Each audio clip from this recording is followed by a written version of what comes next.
everyone, this is Cosmo, Cosmo in Varden, and today I'm gonna do this book review about Waking the Tiger by Peter Levine.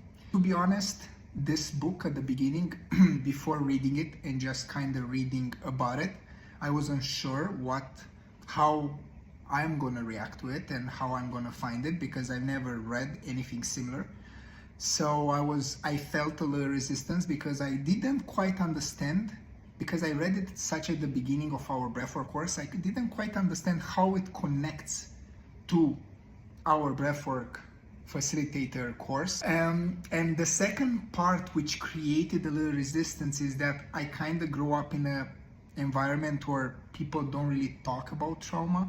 In Romania is one of these countries where this is just arriving basically, and people just understand this, that if you hit your kid when they were young, they are probably have some trauma related to this. This book touched on some aspects of my life that I didn't want to accept, and one of them was that after something bad happens or something even traumatic happens, I'm one of these guys that as he explained in the accident, in the small accident case, when you get the wind line, oh, how are you okay? Yeah, I'm okay, let me go back to work, nothing happens. So I guess I was one of these individuals, and reading about it I realized, yes, I'm doing this.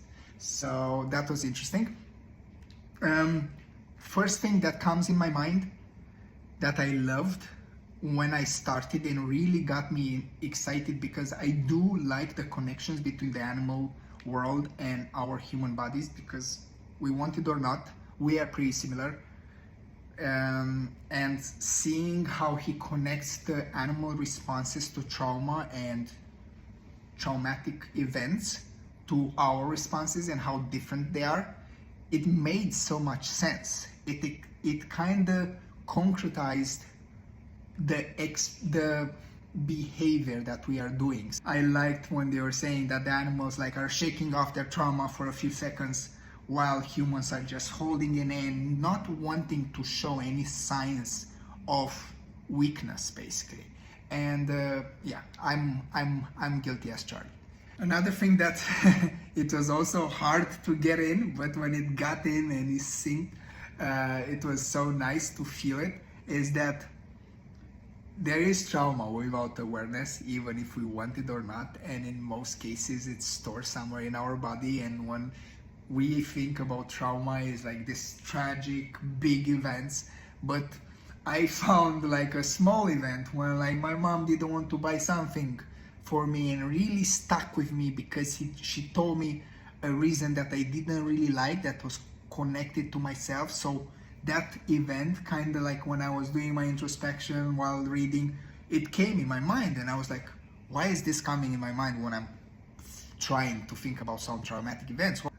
You can't even hold your parents accountable for not teaching you how to deal with trauma, because they don't know.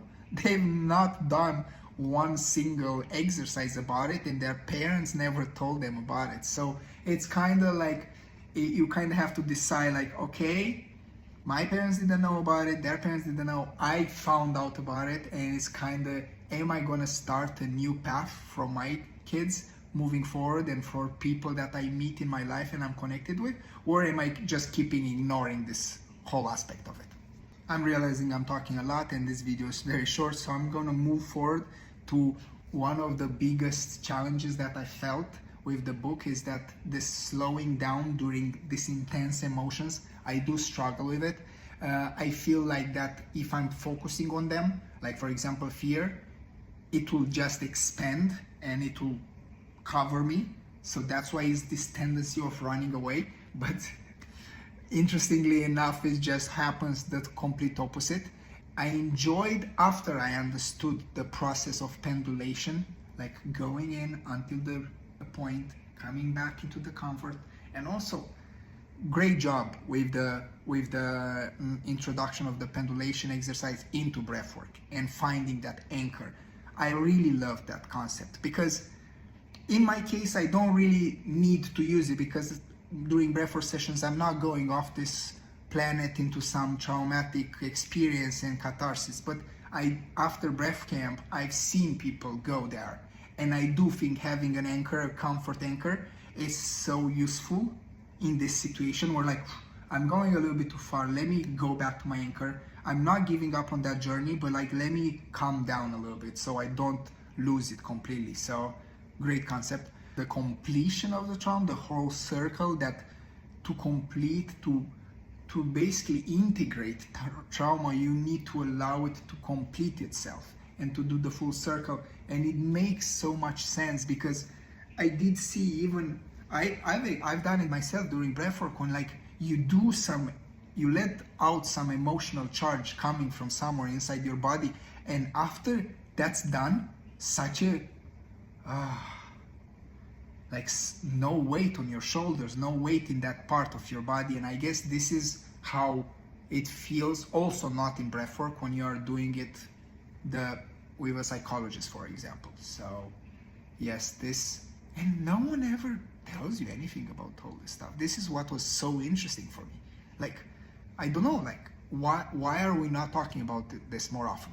Yes, and in the end, how this book connects to being a breathwork facilitator.